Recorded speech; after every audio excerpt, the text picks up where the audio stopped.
బతుకుతూ ఉన్నాం, పగలతో నిత్యం రగులుతూ ఉన్నాం.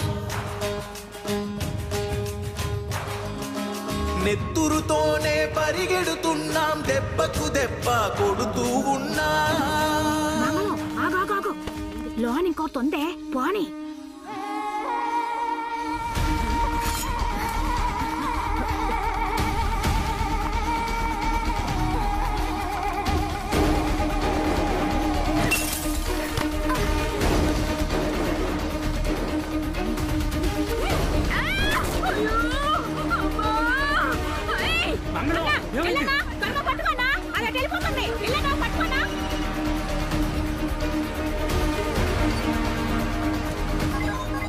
చెప్పనయ్యా, కాలేజీ నుంచి ఫోన్ వచ్చింది రవి.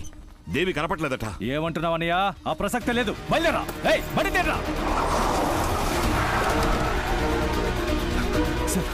సార్ ఏం జరిగింది సార్? థర్డ్ అవర్లో బాత్రూమ్ కని వెళ్ళిన పిల్ల మళ్ళీ తిరిగి క్లాసుకు రాలేదు.